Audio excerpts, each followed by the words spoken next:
Bonjour, je m'appelle Olivier Barol, je suis maître d'enseignement et de recherche dans la faculté des sciences sociales et politiques à l'Institut des sciences sociales.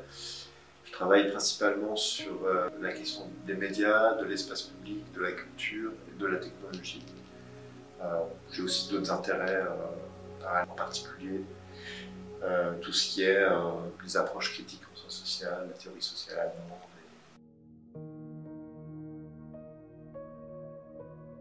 On attribue trop de choses au site de rencontre en tombant dans une sorte de schéma qui veut que la technologie est à la source ou à l'origine de la transformation de nos comportements. En réalité, c'est beaucoup plus compliqué. On a assisté depuis, en particulier les années 60, à une transformation des formes de socialisation et d'individuation liées aux transformations de la famille, la remise en cause des grandes institutions traditionnelles qui réglaient auparavant la vie affective des individus, en particulier la famille, l'Église et d'autres institutions de ce type, et à la montée d'un modèle qui est beaucoup plus axé sur la possibilité de choix de l'individu, et en particulier de se déprendre de l'autorité familiale, de l'autorité religieuse.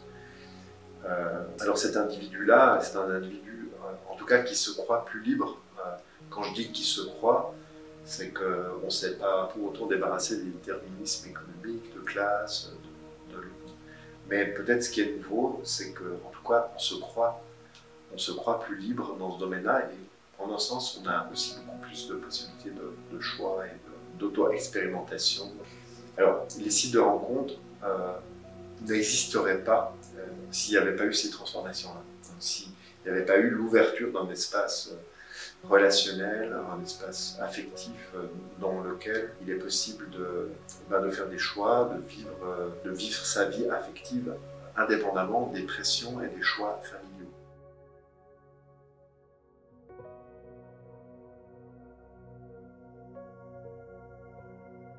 Ce qui caractérise, disons, les relations à l'ère numérique, il faut intervenir un tiers, un médiateur. Et c'est avec ce tiers qu'on interagit en fait. Elle nous demande de faire des choses, elle nous dit de suivre une série de scripts de manière à ce que notre interaction soit recevable par l'interface. Alors c'est des choses toutes bêtes, il faut remplir un profil, il faut mettre une série de photos, si vous ne le faites pas, y compris dans le cadre qui est demandé, vous ne pouvez simplement pas commencer à utiliser le dispositif. Et une fois que vous l'avez fait, et donc tout ça est très normé, c'est réglé économiquement, donc c'est aussi une transition commerciale la plupart du temps, et c'est réglé technologiquement au sens où il y a précisément ce script. La relation avec l'autre, c'est d'abord une relation qui est structurée par tous ces éléments que j'ai évoqués, technologiques, juridiques, commerciales.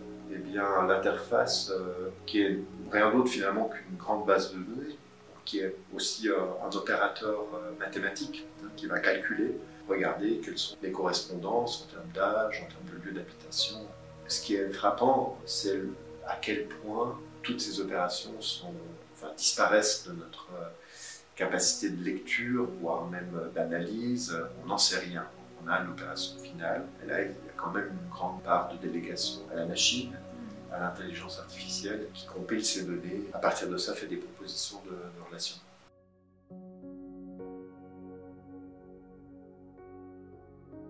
Ce qui est frappant, je trouve, quand on observe l'évolution de la rencontre en ligne, c'est de voir combien les interfaces viennent répondre à un besoin de contact, de développer des relations, mais peut-être aussi plus largement d'orientation. C'est-à-dire que cette société d'après 68, c'est une société qui laisse effectivement beaucoup de marge de manœuvre sur le plan des relations affectives aux individus. Ce besoin-là, il n'a pas été inventé par les sites de rencontres. Il est le produit de l'évolution de la société moderne. Alors, moi, ce qui me frappe, c'est de voir que, dans le fond, les sites de rencontres sont structurés par un modèle économique dont la visée est basée sur une économie affective de l'excitation constante, à aller toujours plus loin dans une forme d'auto-exploration, donc un appel à toujours plus. Et ce toujours plus, c'est toujours plus d'authenticité peut-être, mais c'est aussi toujours plus de satisfaction et d'être finalement à la hauteur de l'exigence de l'individu contemporain. Et alors, ce ce qui frappe et qui est peut-être très contradictoire, et ce capitalisme du cœur, comme j'aime bien l'appeler, c'est qu'au final, ce besoin reste inassouvi.